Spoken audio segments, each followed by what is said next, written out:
ચાલો આજે વાત કરીએ એક એવા રોગની જેને આપણે બધાએ ઇતિહાસના પાનામાં ક્યાંક ખોવાયેલો માની લીધો છે. એનું નામ છે ડિપ્થેરિયા. પણ શું એ ખરેખર ભૂતકાળની વાત છે કે પછી આજે પણ એ આપણી વચ્ચે જ ક્યાંક છુપાયેલો છે? ચાલો આખી વાતને સમજીએ.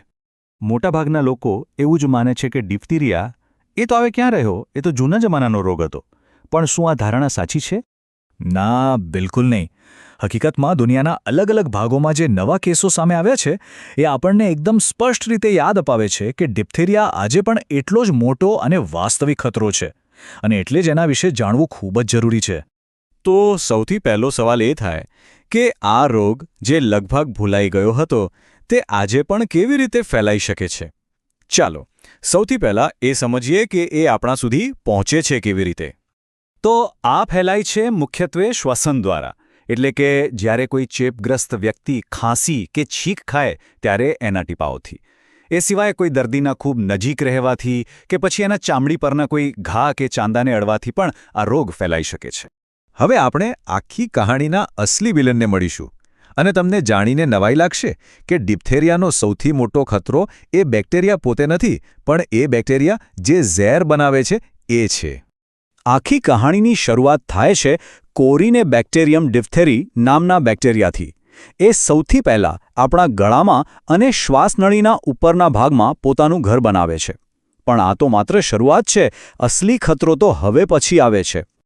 અહીંયા જ આખી વાત સમજવા જેવી છે. જુઓ, બેક્ટેરિયાનું કામ તો ખાલી ગળામાં લોકલ ઇન્ફેક્શન કરવાનું છે, પણ એ જે ઝેર એટલે કે ટોક્સિન બનાવે છે એ લોહીમાં ભળીને આખા શરીરમાં ફેલાય છે અને હૃદય, કિડની અને નર્વસ સિસ્ટમ જેવા મહત્વના અંગો પર હુમલો કરે છે. આ ટોક્સિન બહુ જ હોશિયારીથી કામ કરે છે, જાણે કોઈ બે ભાગવાળું હથિયાર હોય. એનો ભાગ બી એક ચાવી જેવું કામ કરે છે, જે આપણા શરીરના કોષો સાથે જોડાઈને દરવાજો ખોલે છે. અને જેવો દરવાજો ખુલે એટલે ભાગ એ, જે અસલી ઝેર છે, એ કોષની અંદર ઘૂસી જાય છે અને પ્રોટીન બનાવવાની પ્રક્રિયાને રોકી દઈને કોષને મારી નાખે છે. તો ચાલો હવે એ જોઈએ કે આ ઝેર આખરે શરીરમાં ઘૂસીને કેવી રીતે તબાહી મચાવે છે.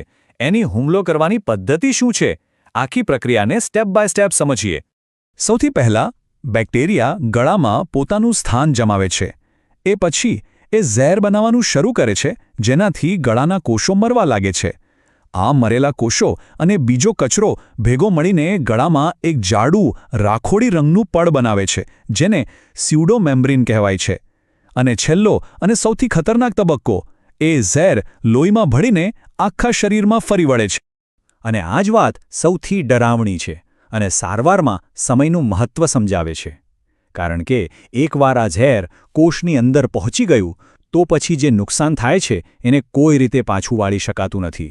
એ નુકસાન કાયમી હોય છે. એટલે જ સારવારમાં એક મિનિટ કિંમતી છે. તો જ્યારે શરીરમાં આટલું બધું ચાલી રહ્યું હોય ત્યારે આપણને બહારથી શું સંકેતો મળે છે? કઈ એવી નિશાનીઓ છે જેના પર આપણે ખાસ નજર રાખવી જોઈએ? શરૂઆતમાં તો ડિપ્થેરિયા કોઈ સામાન્ય બીમારી જેવો જ દેખાય છે. ગળામાં થોડો દુખાવો, હળવો તાવ, કંઈ ગળવામાં તકલીફ, આ એવા લક્ષણો છે જેને આપણે ઘણીવાર નજરઅંદાજ કરી દઈએ છીએ. અને એ જ આ રોગની સૌથી મોટી ચાલ છે. પણ પછી આવે છે ડિપ્થેરિયાની અસલી ઓળખ, આ સ્યુડોમેમ્બ્રેન, ગળામાં બનેલું એક જાડું રાખોડી પડ. એ એટલું મજબૂત હોય છે કે એને કાઢવાની કોશિશ કરીએ તો લોહી નીકળવા લાગે છે. અને સૌથી ખતરનાક વાત એ છે કે જો આ પડ મોટું થઈ જાય તો એ શ્વાસનળીને બ્લોક કરી શકે છે અને માણસનો શ્વાસ પણ રૂંધાઈ શકે છે. બીજું એક મોટું અને ગંભીર લક્ષણ છે બુલનેક. આમાં ગરદન પર એટલો બધો સોજો આવી જાય છે કે ગરદન અસામાન્ય રીતે જાડી દેખાય છે. આ નિશાની એ વાતનો સંકેત છે કે શરીરમાં ઝેરનું પ્રમાણ ખૂબ જ વધી ગયું છે અને સ્થિતિ નાજુક છે. અને આ ગંભીર લક્ષણોની અસર એના પરિણામમાં પણ દેખાય છે. આંકડાઓ સ્પષ્ટપણે બતાવે છે કે ડિપ્થેરિયા કેટલો જીવલેણ હોઈ શકે છે. સામાન્ય રીતે 5થી 10% દર્દીઓ મૃત્યુ પામે છે, પણ બાળકો અને વૃદ્ધોમાં આ આંકડો એનાથી પણ વધારે છે. તો પછી આટલા ખતરનાક દુશ્મન સામે લડવા માટે આપણી પાસે શું ઉપાય છે? મુખ્યત્વે 2 હથિયાર છે. એક છે રોગ થયા પછીની સારવાર અને બીજું છે એનાથી પણ મજબૂત કવચ, એટલે કે રોગને થતો જ અટકાવવો. જો કોઈને ચેપ લાગે તો સારવાર માટે એક ખાસ પ્રોટોકોલ હોય છે. સૌથી પહેલાં દર્દીને અલગ રાખવામાં આવે છે જેથી રોગ બીજામાં ન ફેલાય. પછી સૌથી અગત્યનું એન્ટીટોક્સિન આપવામાં આવે છે જે લોહીમાં ફરી રહેલા ઝેરને પકડીને નિષ્ક્રિય કરી દે છે. એ પછી એન્ટીબાયોટિક્સ આપીને બેક્ટેરિયાનો નાશ કરવામાં આવે છે. અને છેલ્લે દર્દીને શ્વાસ લેવામાં મદદ કરવા જેવી સહાયક સારવાર અપાય છે.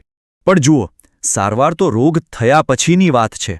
સૌથી સારો અને અસરકારક ઉપાય તો એ જ છે કે રોગને થવાનો મોકો જ ના આપીએ. અને એના માટેનો સૌથી મજબૂત કવચ છે રસીકરણ. આપણે બધાએ બાળપણમાં તો ડિપ્થેરિયાની રસી લીધી જ હશે, પણ શું તમને યાદ છે કે છેલ્લે ક્યારે બૂસ્ટર ડોઝ લીધો હતો? પુખ્ત વયના લોકો માટે દર 10 વર્ષે આ બૂસ્ટર ડોઝ લેવો જરૂરી છે. આ એક એવી વાત છે જે આપણે મોટા ભાગે ભૂલી જઈએ છીએ.